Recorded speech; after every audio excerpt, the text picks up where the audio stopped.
أقول لك حاجة، الخبطة اللي أنا اتخبطتها دي كانت خبطة شديدة، شديدة، شديدة، شديدة، شديدة، وفين يا معلم؟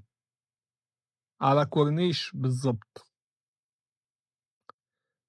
أنا لمّا والدتي قالت لي أوصّل صاحبتها تركب الأوتوبيس ما كنتش موافق خالص. يالّا يا ابني، يا ماما مش قادر، يا ابني الست تعبانة وعايزة اللي يوصّلها الأوتوبيس. ماشي، بس هاخد سعيد، وسعيد ده كان جارنا ومن سني.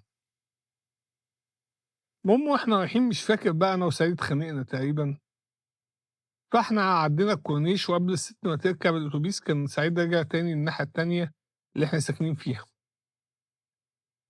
أنا شُفته ومشي واتجننت، لازم ألحقه، وهوب عدّيت من قدّام الأوتوبيس. نفس اللحظة اللي كان فيها عربية بيجو معديّة. الراجل يا دوب، يا دوب لحق يدوس فرامل، وأنا اتخبطت بس ما كانتش جامدة. طبعًا الكورنيش اتقفل. سعيد رجع لي تاني يطمن عليَّ، كل اللي واقفين قالوا لسايق البيجو ياخدني على المستشفى. واحد منهم لمّا شاف إني عيل صغير صمم يركب معانا. نسيت أقول لك إني كنت لسه في أولى إعدادي. المهم الطريق كان واقف وقفة غريبة. متهيأ لي عقبال ما وصلنا مستشفى القبطي اللي ناحية رمسيس كان عدّى بتاع ساعة، مع إن المسافة ما بتاخدش تِلت ساعة. المهم كشفوا عليَّ في المستشفى الحمد لله ما لقوش حاجة. كان راجل لحق نفسه قبل ما يخبطني على طول. السواق البيجو قال أنا اتأخرت ممكن تروّح من هنا؟ أنا لسه عيل ما أعرفش حاجة. الراجل اللي كان معايا ربنا يكرمه قال له سيبه وأنا هاوصّله. وفعلًا وصّلني لحد مكان أنا عرفت فيه أنا فين وقدرت أرجع البيت. أنا أول ما وصلت شارعنا شُفت منظر مش ممكن أتصوّر إني أشوفه في عمري.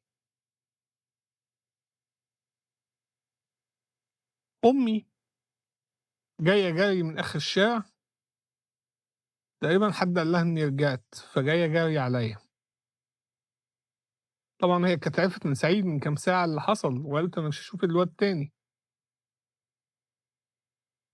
بابا بقى لمّا جه من السفر قال لي إن الراجل اللي خبطني غلطان وقعد يقول فيه كلام زي الفل. أنا ما علّقتش. بعد كل السنين دي باقول للراجل اللي خبطني يومها ربنا يكرمك، كان زماني ميت أو مُقعد لولا سرعة بديهتك. الدرس المستفاد ما تعدّيش الكورنيش حتى لو ساير الناحية التانية، لأ بجد، سيبك من الهزار بقى، ما تعدّيش من قدّام أوتوبيس أبدًا. بس تفتكروا إن دي كانت آخر مرّة أتعرّض لحاجة في الأوتوبيسات؟ بُكرة بقى أقول لكم.